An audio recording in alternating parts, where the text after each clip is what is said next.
Uma verdade sobre Deus, uma verdade sobre o mundo e uma verdade sobre nós, os que cremos em Deus. É o que nós vamos observar no texto que nós vamos estar lendo no Salmo de número 74. Vamos estar lendo a segunda metade deste Salmo. Na terça-feira nós falamos sobre a primeira metade até o versículo 9. E hoje nós vamos estar lendo do versículo 10 ao versículo 23, portanto, do Salmo de número 74. E eu quero já saudar você neste dia com a paz do Senhor Jesus. Salmo 74, 10 em diante diz assim: Até quando, ó Deus, nos afrontará o adversário? Blasfemará o inimigo o teu nome para sempre? Por que retiras a tua mão, sim, a tua destra? Tira do teu seio e consome-os. Todavia, Deus é o meu rei desde a antiguidade, operando a salvação no meio da terra. Tu dividiste o mar, pela tua força quebrantaste as cabeças dos monstros das águas. Fizeste em pedaços as cabeças do Leviatã e deste por mandamento aos habitantes do deserto.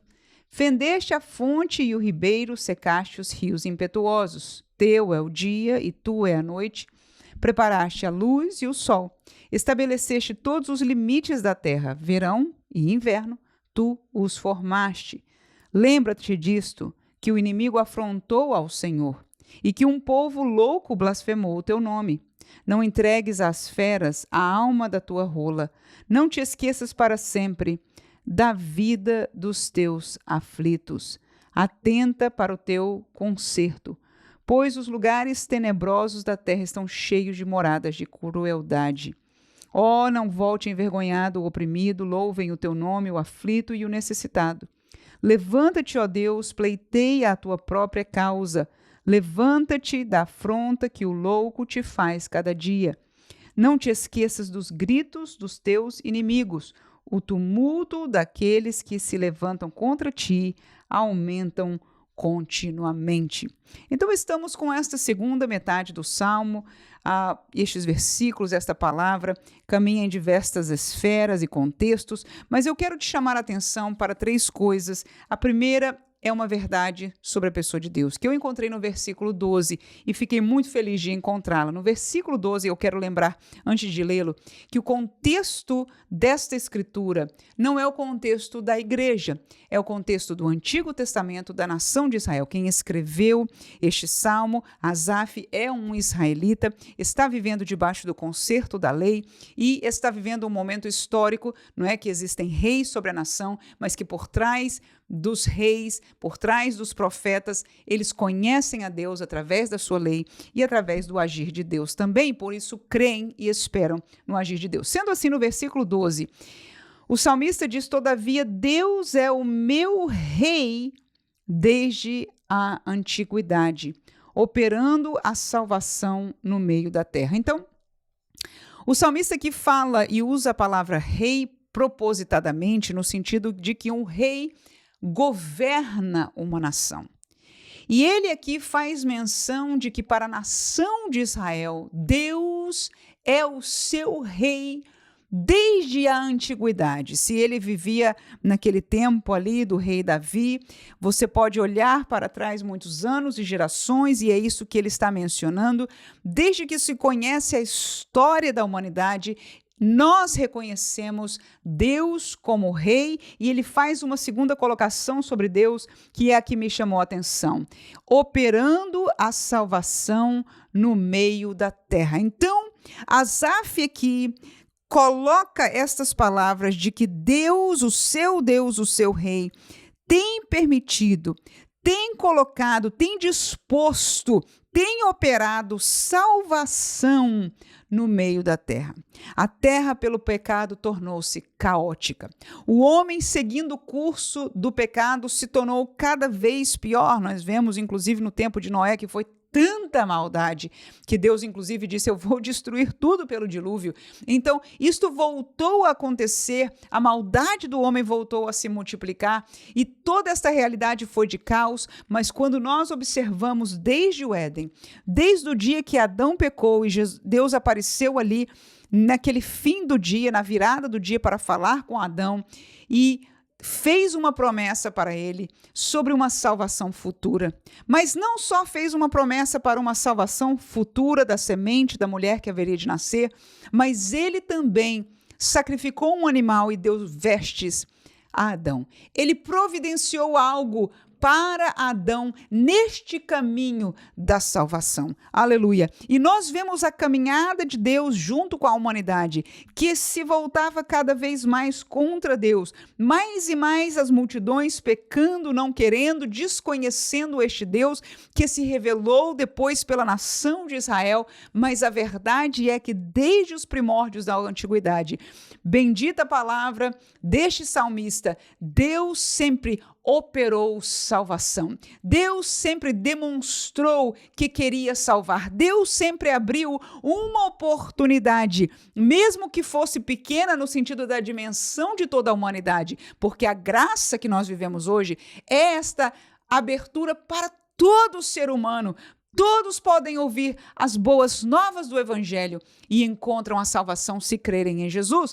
No entanto, durante a história da antiguidade, Deus sempre proveu, aleluia, de uma maneira ou de outra, que conhecessem ao Deus verdadeiro pela nação de Israel, pelo sistema sacrificial, que pudessem, através dele, rogar o perdão do Senhor. E nós vemos na história a salvação do Senhor sempre como aquela luz presente, aleluia, até o dia, na plenitude dos tempos, que Jesus foi enviado. Esta é a verdade que eu aprendi neste salmo sobre a pessoa de Deus. Qual é a verdade sobre o mundo? Está no versículo 23, o último, que diz: não te esqueças dos gritos dos teus inimigos, o tumulto daqueles que se levantam contra ti, no caso contra ti, ó Deus, aumenta continuamente, ou seja, os inimigos continuam falando palavras de blasfêmia. Os inimigos continuam retratando o reino de Deus e a igreja do Senhor e o povo de Deus no contexto do Antigo Testamento, o povo de Deus, a igreja no contexto do Novo Testamento.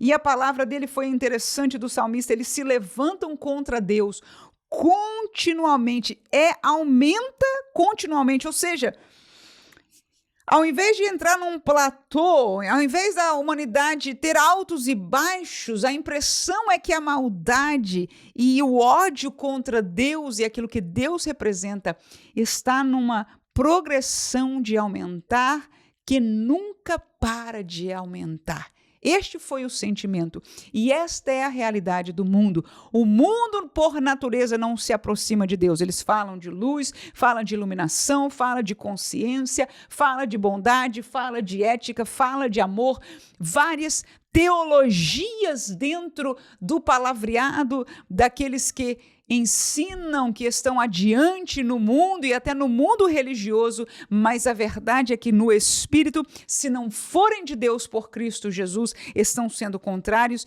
e a verdade é que esta maldade, estes gritos do inimigo, esta pregação de falsos evangelhos, falsos caminhos, mentiras em verdade teológicas, tem sido progressiva, contínua dentro da humanidade, mas nós cremos que o fim chegará. Aleluia! Isto tem tempo contado e é a terceira coisa que eu aprendo sobre a realidade do crente. O crente aqui, o salmista chamou de o aflito. Eu vou com você no versículo 19, onde nós terminamos esta breve meditação, que diz: não entregues às feras a alma da tua rola ou da tua pombinha.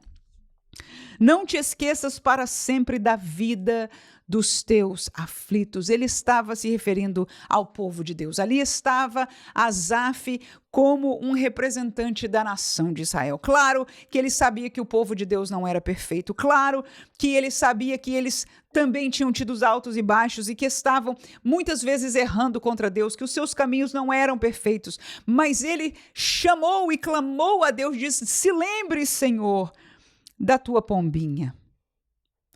Não entregues esta rola, esta pombinha tua às feras deste mundo.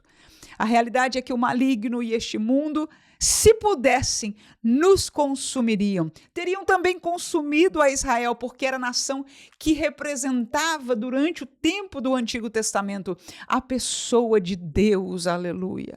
A promessa de um Messias.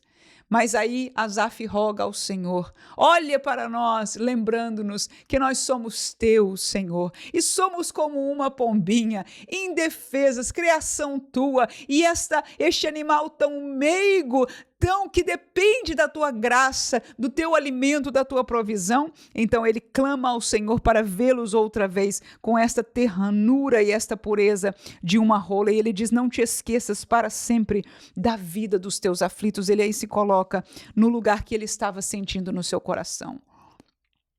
A pergunta desde o princípio deste salmo é essa: quando tu te levantarás? Porque nós estamos aflitos.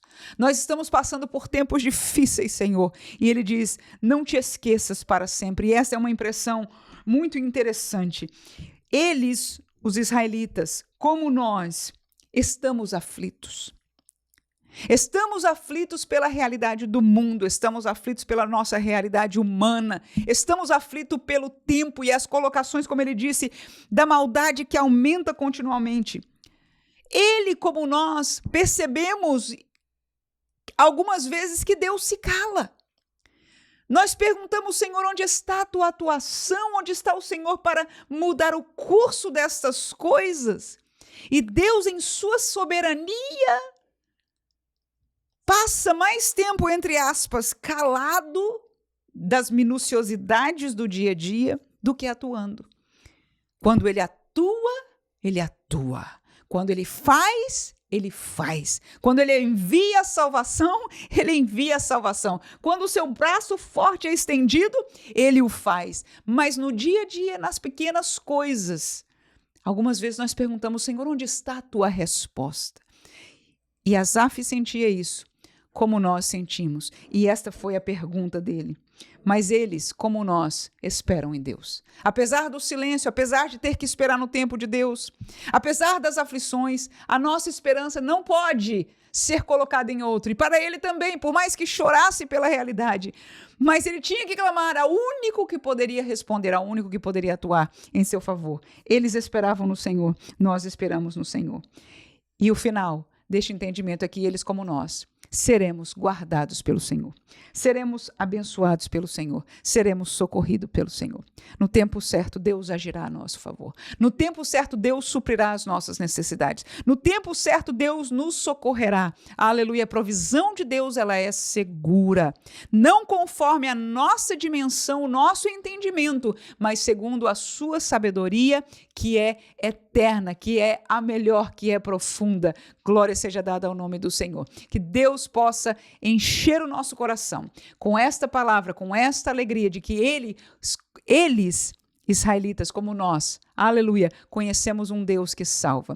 Eles, israelitas, como nós, entendemos que a maldade do mundo se acelera para a distância de Deus. Aleluia. Mas eles, como nós, clamamos a um Deus que ainda hoje nos responde, a nossa esperança segue nele.